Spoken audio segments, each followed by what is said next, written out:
शब्दमन आणि प्रेम शुभ क्रिया live in relationship love story part आहे 352. क्रिया मस्त शुभच्या गालावर हात फिरवत बोलते की हे जे क्यूट क्यूट गाल आहे ना, यावर दोन दिली असती आधी आणि मग तरी तेच तसंच बोलणं असतं तर चांगलं झोडून काढली असती.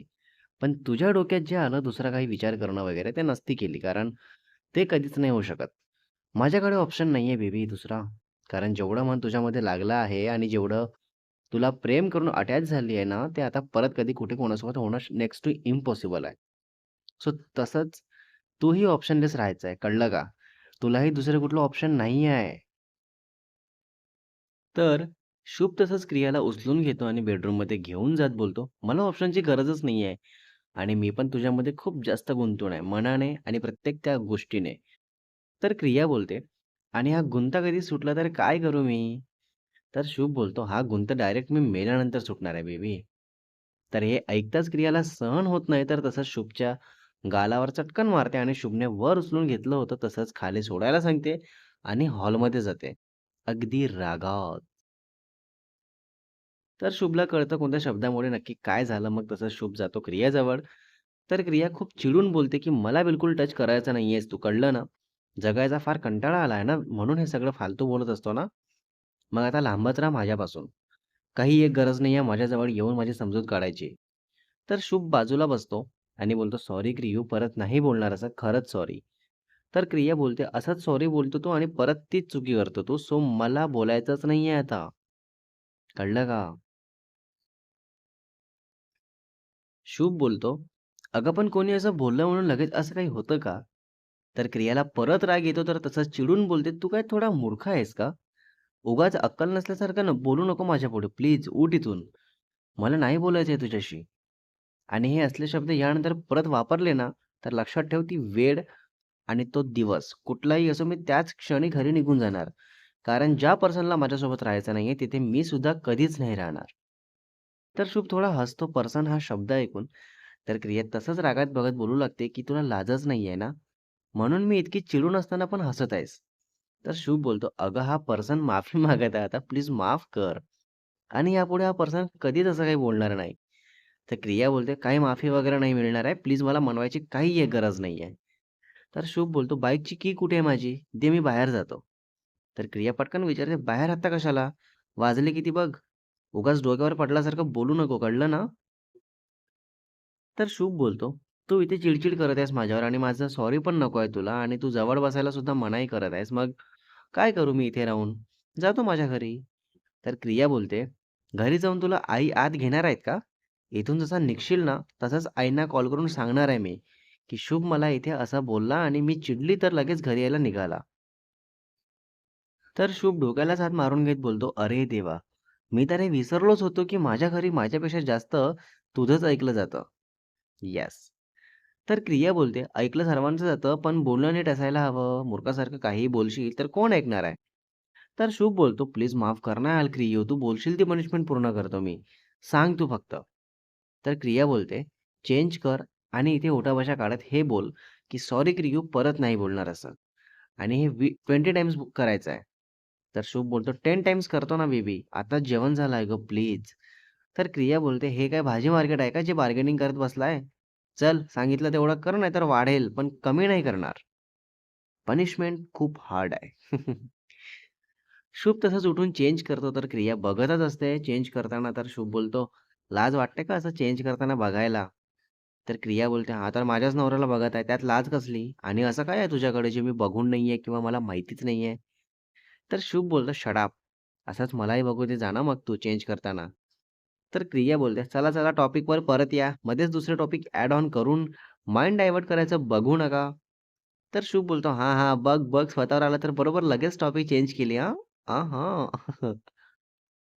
तर क्रिया बोलते, "20 वरून 30 करू की स्टार्ट करतो आता?" तर शुभ बोलतो, "हां, हां. करत आहे थांब."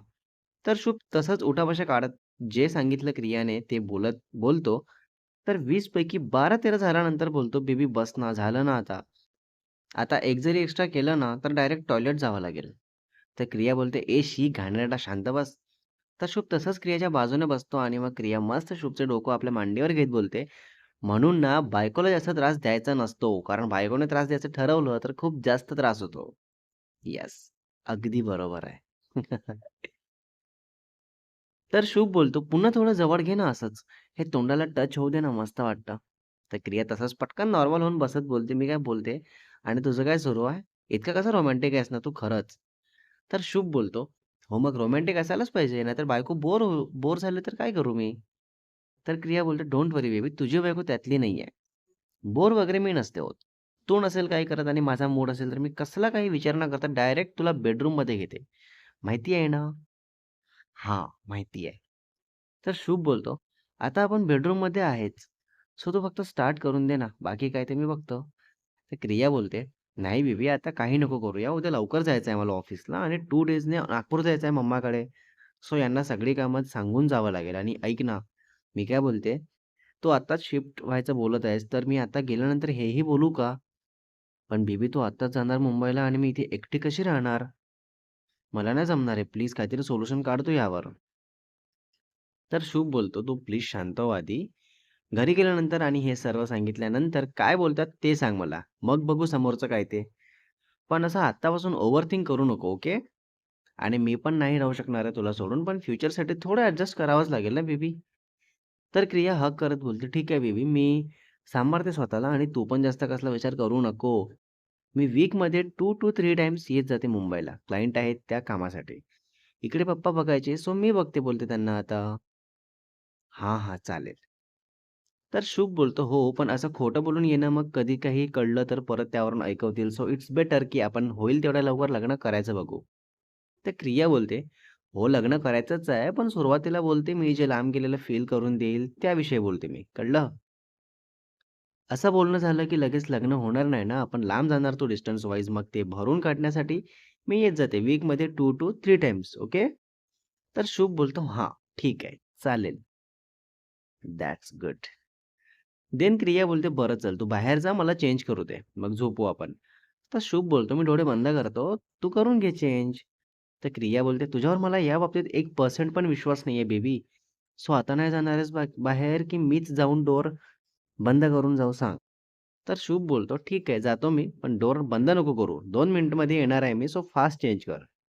तर क्रिया बोलते, "2 मिनिट काय मशीन आहे का मी? मी बंद करणार आहे डोअर. सो प्लीज या बाबतीत मी तुझं नाही ऐकणार आहे, ओके?" "ओके." तर शुभ बोलतो, "हां, हां, ठीक आहे. आता करून घे तुझी मनमानी, पण नंतर झोपताना बघतो मी तुला चांगलंच." देन शुभ हॉलमध्ये चालला जातो आणि क्रिया चेंज करून शुभला बोलावते. तर शुभ बोलतो, "माझा मूड नाहीये आता." तर क्रिया हसत बोलते, "ओ हॅलो, माझा होतावडा नवरा. मी झोपायला बोलवत आहे. लगेच काय मूड वगैरे नाहीये बोलतो मला."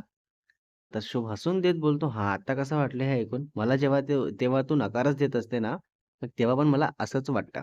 कळलं?" अय्यो! Next part is coming soon guys. Part 353 मध्ये बघणार आहे आपण यावर क्रिया काय बोलते आणि शुभला हवं ते भेटणार का करायला आता? आणि पुढे दोघांचं खूप काही ठरलंय, लाइक लग्न, शिफ्टिंग अँड फॅमिलीला मनवणं. सो हे सर्व कसं होईल आणि स्टोरीमध्ये पुन्हा पुढे काय बघायला मिळेल तेही बघू. रायटर अँड एडिटर शुभ वासेकर.